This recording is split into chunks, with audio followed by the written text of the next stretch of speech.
The war in Ukraine is still raging. May 7th, 2026. One Russian soldier, one FPV drone, one electricity pole between them. The drone circles. The soldier moves with it, keeping the pole between himself and the drone. The operator waits for the right angle, and then the inevitable. This moment stands out from everything else in today's footage. An FPV drone closing in on a Russian soldier hiding behind a tree, and the soldier is laughing. What goes through a person's mind in that moment? This time, the drone's target was a Russian soldier in the Donetsk region, completely unaware that he was being watched from above. After tracking him for some time, an FPV drone was sent in. Still unaware of what was coming, the soldier was about to enter the trenches when the drone reached him. In the final moments, he suddenly hesitated, most likely after hearing the drone approaching. But by then, it was already too late. A Ukrainian drone strikes a Russian soldier near Kostiantynivka. Direct hit, and he survives. No panic, no reaction. He just keeps walking, completely unfazed, as if nothing happened. Then his next step lands on an anti-personnel mine. The drone couldn't finish it. The ground had other plans. This time, the footage comes from a Russian soldier's GoPro. In the Donetsk region, soldiers moving through the area in a vehicle suddenly come under attack from an FPV drone.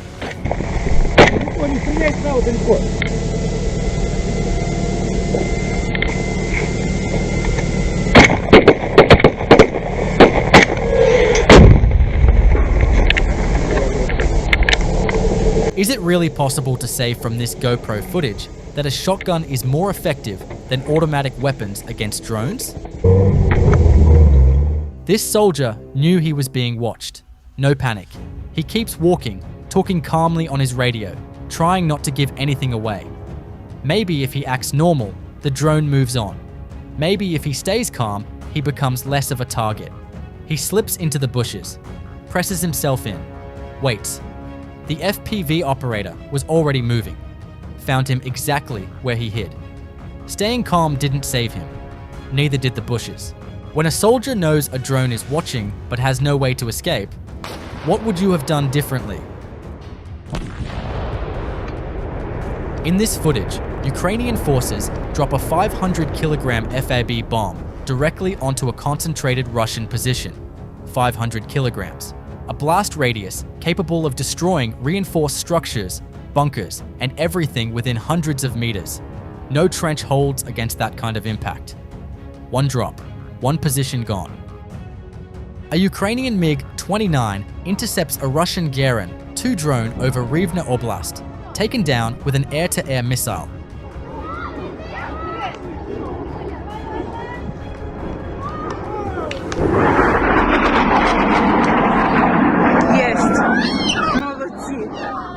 Fighter jets now hunting drones. The air war keeps evolving. In this footage, a Ukrainian FPV drone successfully strikes a rapidly advancing Russian T-72 tank. 2 soldiers, 1 drone. A split second that changed everything. An FPV closing in on a soldier hiding in the trees. Then a motorcycle rider suddenly cuts across the frame. The rider escapes by inches. The soldier in the trees? He survives the first strike, standing in flames. Then the second drone arrives. Kupyansk direction, Northern Eagle Battalion, 151st Mechanized Brigade.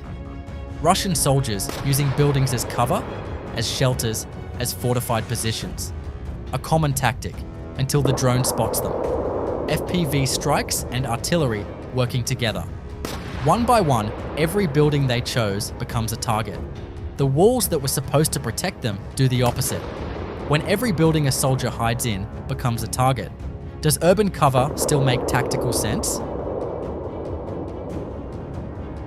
Lyman direction, Signum Battalion. And deep in the forest, Russian soldiers attempting to establish positions before they're spotted. They don't get the chance. 9 confirmed strikes across the tree line. Infantry located and engaged before a single position could be set. Signum's pilots work through the sector methodically, finding every soldier the forest was supposed to hide. Lyman remains one of the most strategically contested sectors on this front. Signum is making sure Russian forces never feel settled here. Pokrovsk direction, Achilles unit, 429th Brigade. Russian soldiers advancing toward Ukrainian positions. Alone, one by one, with no coordination and no support. And the final moments when each of them spots the drone closing in says everything about this battlefield. Watch their faces. The desperation, the freeze, the realization that there's nothing left to do. No training prepared them for this. No order told them what to do when an FPV locks on at close range. This is the front line in 2026. Soldiers sent forward alone, into a sky that's never empty. Why are Russian soldiers still being sent forward one by one with no support and no counter-drone training? 6 Shaheds intercepted over Kherson, all of them camera-equipped, top and bottom view cameras for precision targeting. 2 of them fitted with infrared floodlights, specifically designed to blind interceptor drone cameras. Russia upgraded these drones to fight back against Ukrainian interceptors. The infrared lights were supposed to disrupt the operator's view at the critical moment. It didn't work. The 39th Brigade took all 6 down anyway. When Russia upgrades Shaheds with anti-interceptor technology, and it still fails, how far ahead is Ukraine's interception capability right now? Crimea, Ukraine's primary special unit, was targeting the railway lines. 5 precision strikes. Locomotives hit while still moving, carrying military equipment and fuel. Not sitting in a depot. Moving targets struck mid-journey. No fuel reaching the front means vehicles that can't move, artillery that can't fire, and soldiers that can't be resupplied. Hit the railway, and the entire front line starts to feel it. Russian forces have been turning abandoned buildings into fortified positions across the front, converting empty structures into shelters, command posts, and staging areas. Faster to set up than a trench. Harder to spot from the ground, but not from the air. Ukrainian Aviation, most likely armed with AASM Hammer precision guided bombs, working through these positions one by one. Watch the strikes. Each explosion isn't just a building coming down. It's a shelter, a command post, a position that will never be used again. When you can't dig a trench fast enough, you take the building. And when you take the building, you become a fixed target. When abandoned buildings become the primary shelter for Russian forces.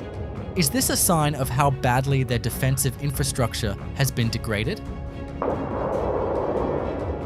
The operator was already pulling the drone back. Mission over, darkness setting in. No thermal camera, no way to see.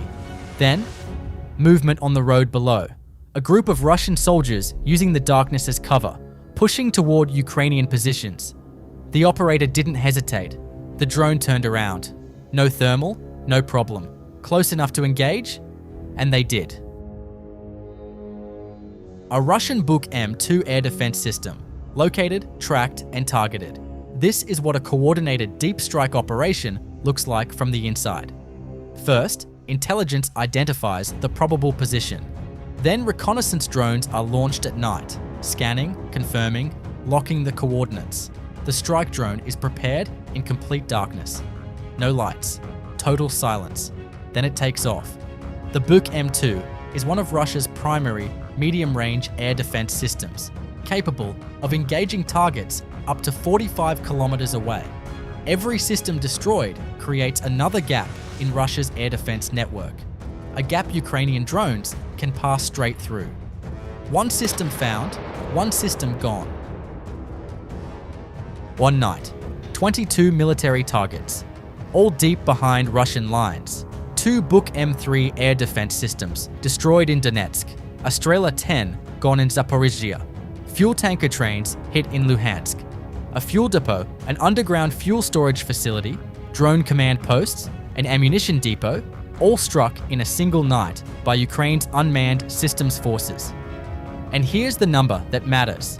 That's 9 air defense elements destroyed in just the first week of May alone. April saw 38 radar and air defense systems eliminated. May is already on pace to match it. Every book destroyed is a hole in Russia's air defense network, and those holes don't get patched overnight. 9 air defense systems in 1 week. At what point does Russia simply run out of coverage? Day 1534.